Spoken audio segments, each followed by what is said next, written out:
Hey team, welcome along to tonight's group coaching call where we're covering off tempo training, basically comfortable, uncomfortable. How tempo training builds race day speed for triathletes, runners, and cyclists. So, comfortably uncomfortable. It's often a common description used for tempo training, and I'll cover that in a bit more detail later on. But the topics we're covering tonight, not key terms, I don't know why that's on that slide. What does comfortably uncomfortable actually mean? Where does tempo sit in the intensity spectrum, and why tempo training workouts do what they do? Tempo across can run, tempo build confidence as well as fitness, the most common tempo mistakes, and there's a couple of key ones there, and how often should you train at tempo intensity. So, what exactly does comfortably uncomfortable actually mean? It's it's a description of the intensity. It's not full on hard level 4 threshold, but it's not easy either at equivalent of level 2. It's between obviously level 3 is between level 2 and 4. It's where things start to get noticed. Your legs start feeling it a little bit, but you're not it's not something too strained. You can hold that intensity for an hour or more if you're pushing things. You can do so relatively comfortable, but it's not comfortable for the duration. So tempo, it's that point where we're starting to generate lactic acid, but there's not enough of it that we're accumulating it. We're not getting that burning sensation in our legs. And if we do, we can back things off a little bit and clear that lactic acid out whilst we continue to ride or run or swim, etc. In terms of where tempo sits in that intensity spectrum, I mentioned level 3 between level 2 and level 4.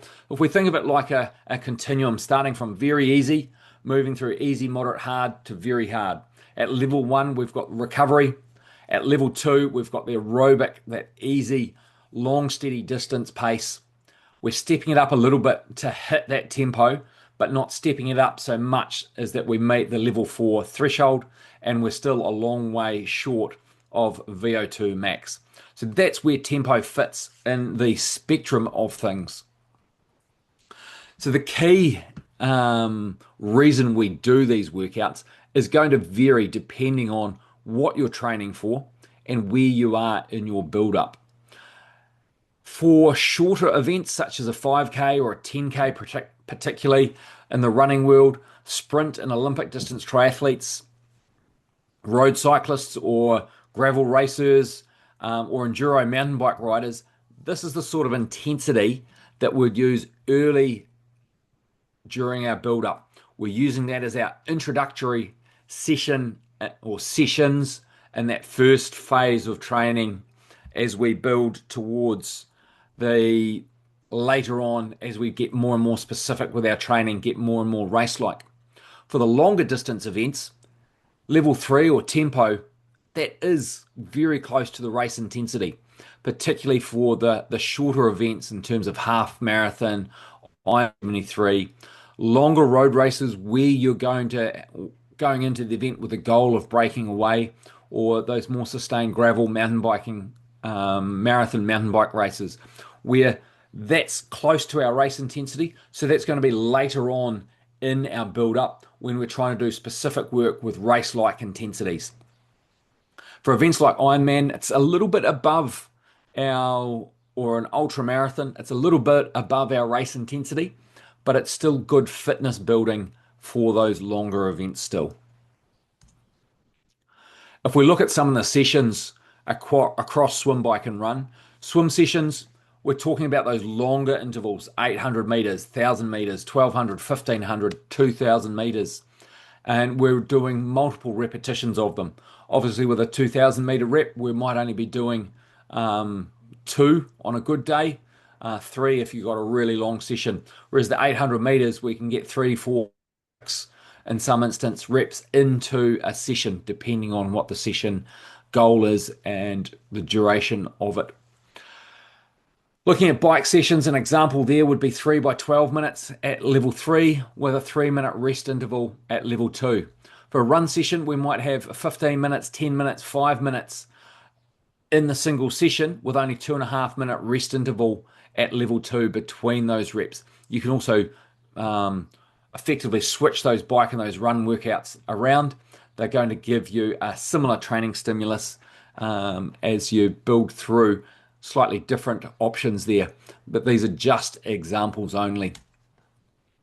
So the tempo is going to build not just your fitness, but it's going to build your confidence because you're learning what that sustained pace actually feels like, what it takes to run at that effort or ride at that effort or swim at that effort, staying nice and strong for the duration. It helps you dial in your race day pace.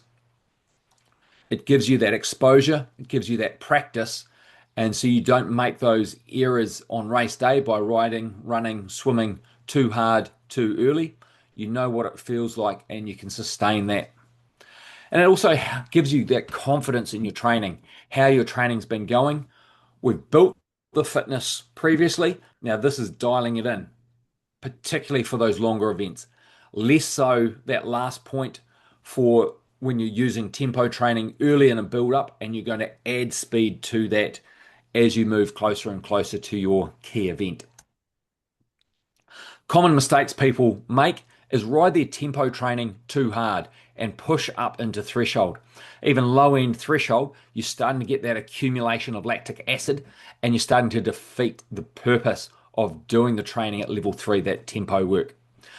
The other common mistake people do is do their easy sessions, their long sustained intensity too fast, spending too much time in tempo, particularly on those long rides and long runs, pushing that pace, thinking fast is good. You're defeating the purpose. You're not getting the benefit of that easy running or that easy riding that's going to build that aerobic base fitness by pushing too hard.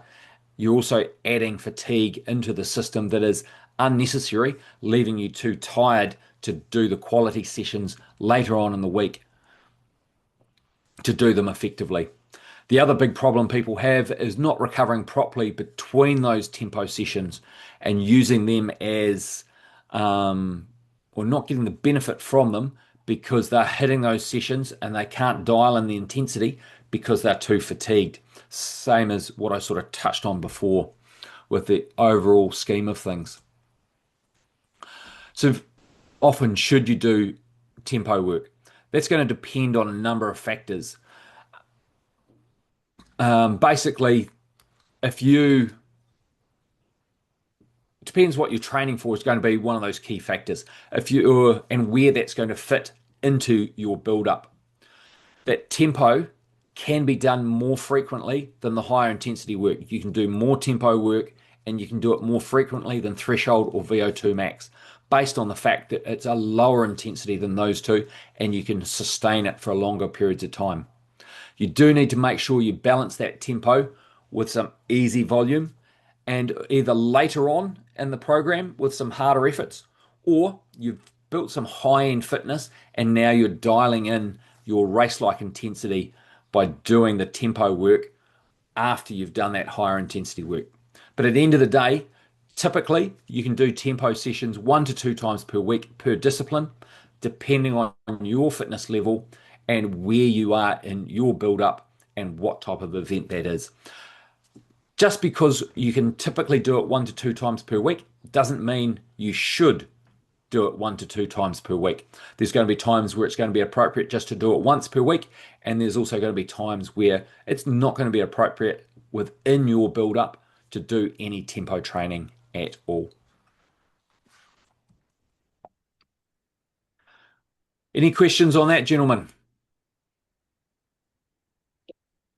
Nah, not really, mate. It's all pretty pretty good information anyway. There's some learning some new things there actually, but Yeah, yeah, no, it's good being able to relate that back to what we're doing week in week out. nice. Jamie, okay, you saw you gave you the thumbs up before, so no questions from you in relation to that. Nah, mate. As per normal, we'll rotate through.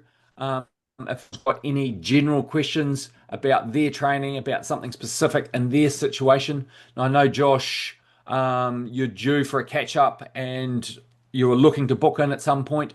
I know you will when you've got some time available.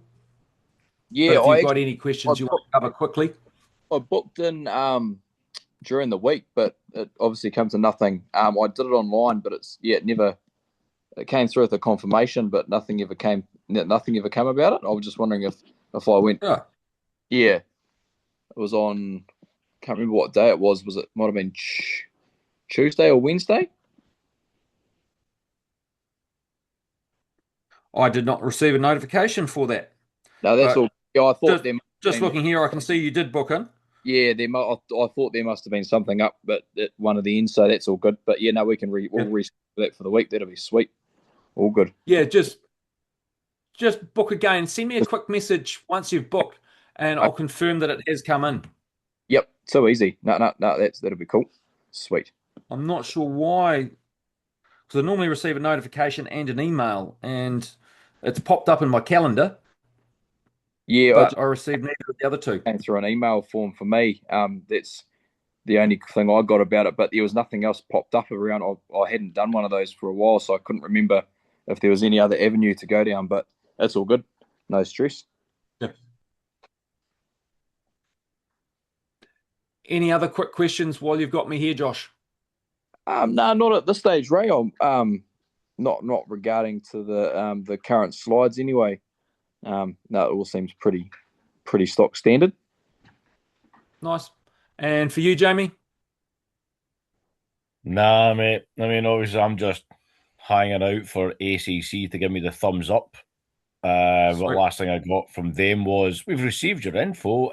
You might hear something within the next 2 to 9 fucking weeks, which takes me to the end of April. So that's putting the 60K Ring of Fire in jeopardy since that's the end of March. Yeah. So doing what I can to see if that can get hurried up. You know, it's still, we think it might be a pre-existing condition. So I called and was like, hey, my Strava is open. Read my Strava. If it was pre-existing, do you think I would have been covering these distances on foot? You pile of fun people. I can feel the frustration. I mean, I'm with Southern Cross, so what's, you know, if I'm not heard anything in the next 2 weeks, I might just call them and go, hey, make it so.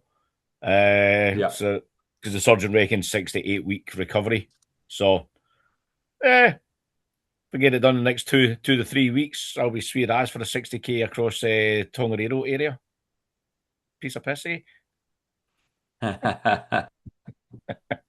We'll have a chat to the other Ray, the physio Ray, and between us, we'll come to a conclusion. You know my But I thoughts know on this what your kind of thing. mindset's like. I know what Yeah. your mindset is like. So, And I basically just want to stop being on a spin bike is the key part of it. I'm just demoralizing as hell yesterday on that. um, keeping that heart going, keeping that aerobic fitness, and also keeping some strength and some structure in the knee so that you can recover quicker from it. It's a Yeah. It necessary doesn't help that evil. I can see the apex of Mount Climby from the freaking gym. Oh no. Hi, training area. Your happy place. Yeah. Well, usually, yeah. Oh well. Inshallah. At least you can see your happy place from your unhappy place. Yeah. So, All right. yeah. Well, without any further questions, thank you for joining the call tonight, and I look forward to chatting again in a couple of weeks. Well, Awesome. Cheers, actually, Ray. based on the schedule, I think there's going to be another call next weekend, so keep an eye out for that one. But thanks for joining us. All the best with your training this week or your prehab/rehab work, and I'll look forward to chatting again next week. Cool. Cheers, Sweet. Ray. Cheers, mate. Ka Catch kite ya. anō. Have a great week, team. Thanks, mate. You too. See ya.